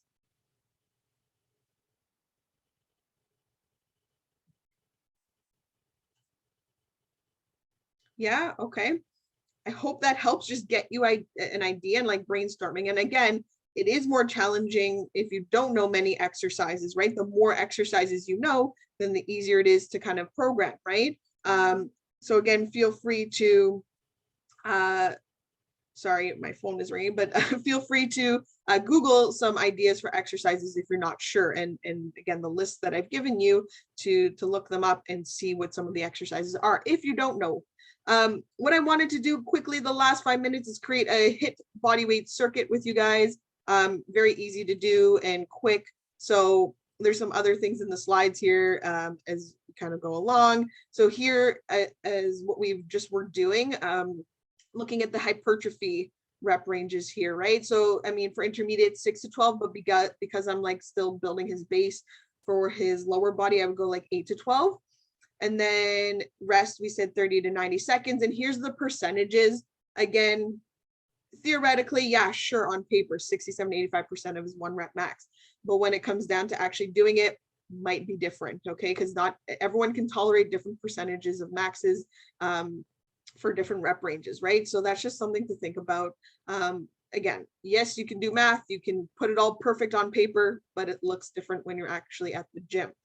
So frequency, I'm sorry, like variation, we talked about how we can add variation in the program.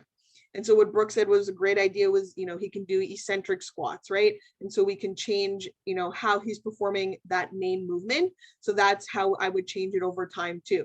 So we have like just the regular back squat. Okay, and now in a month, I'm going to start playing around with how he does his squat once he has good technique. He can do front squat. He can change his tempo. We can play around with, you know, the bar. There's a safety squat bar. So there's so many things we can do.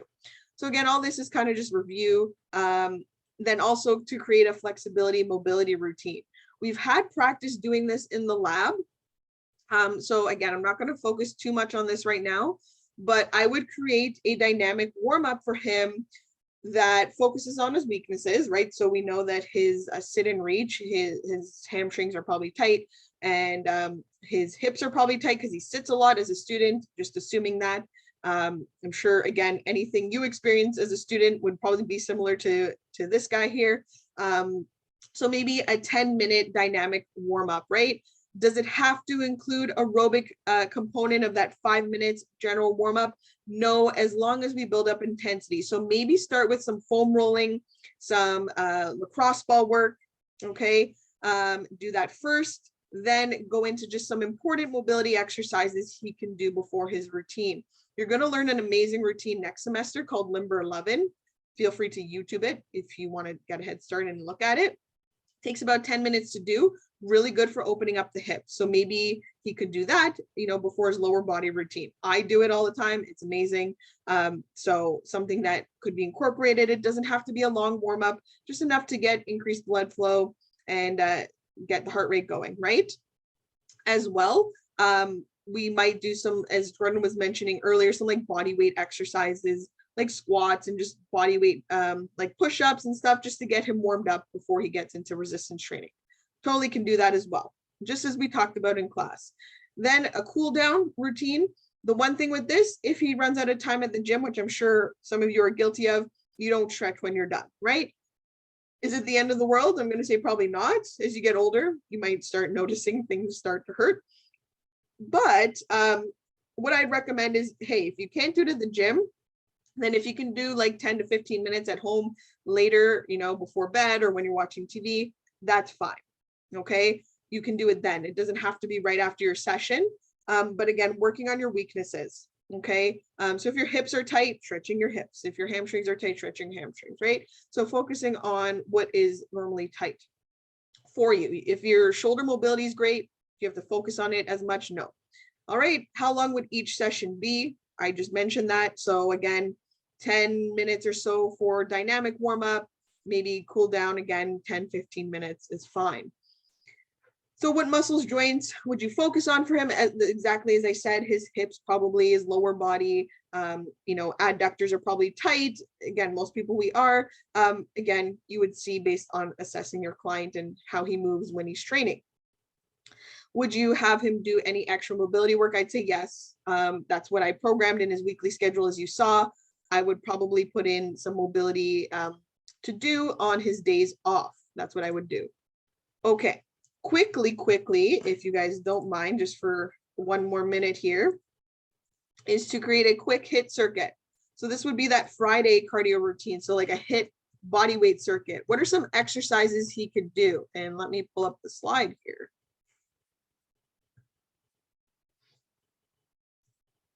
So go ahead, any, or even plyometrics, anything like that, that will get his heart rate up. What are some thoughts? I like jump squats, some push-ups. Sure. Burpees, good old burpees.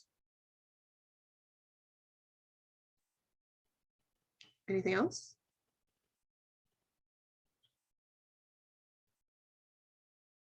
High knees, skaters, jump rope, mountain climbers, sure. Again, there's many options. We could do jumping jacks, right? Again, depends on the client, how the intensity that they can handle. So what I would do is maybe choose like, and not all of them, right? Like depends how you want to do it, like 5 or 6 maybe. So what I would do is do maybe 3 to 4 sets of it. He can do each set, up to you. What are your thoughts? How long would you do each exercise for? Pick a time. There's not one answer.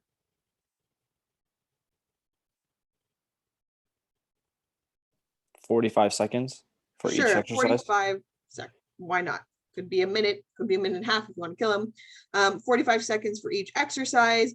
And then here's what I would recommend doing. This is how I like to do it. Again, it saves more time. Is again, pick 5 and you could alternate. So you don't have like 2 really high intensity ones in a row. But let's say, I mean, these ones are actually okay, the first 5. So let's say I did the first 5 here.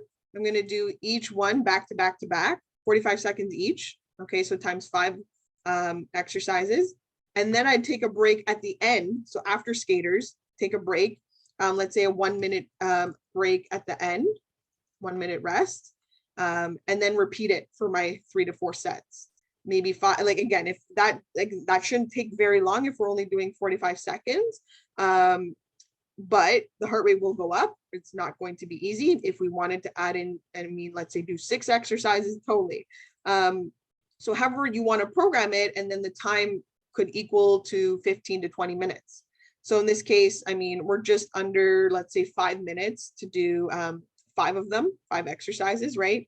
So if I did that 4 times, we're looking at, you know, just it's under 20 minutes with that rest at the end. Totally works, right? It's an option of a way you can do it. I prefer doing back to back rather than 40 seconds, 45 seconds on with a rest in between. You could do like 15 seconds off in between, or just kind of take a little rest as you need, depending on fitness level. Is that fair?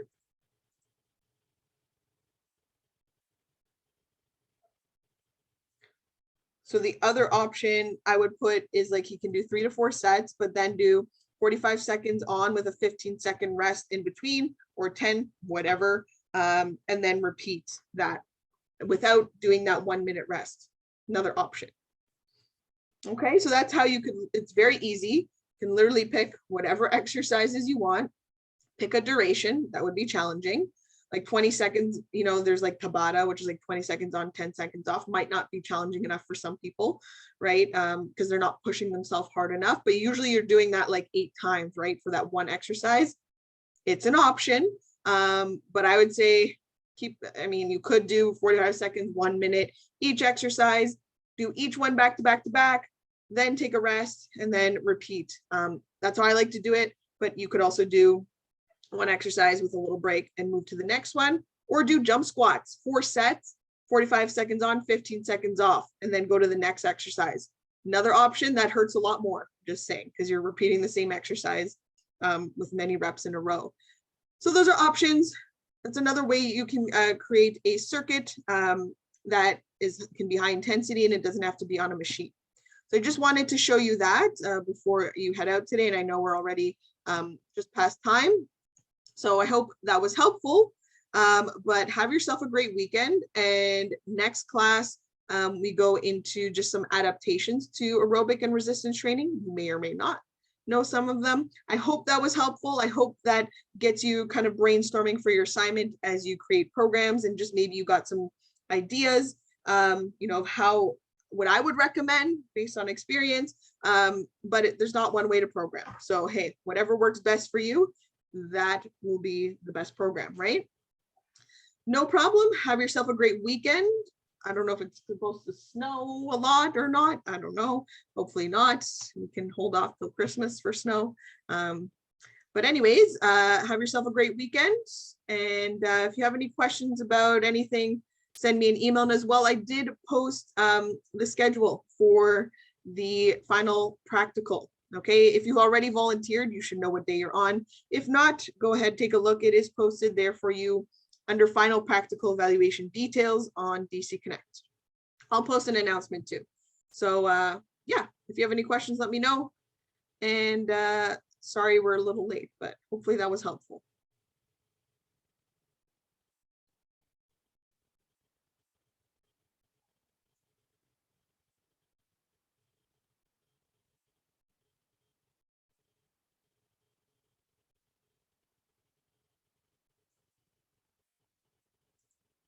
Enjoy your weekend, Tony.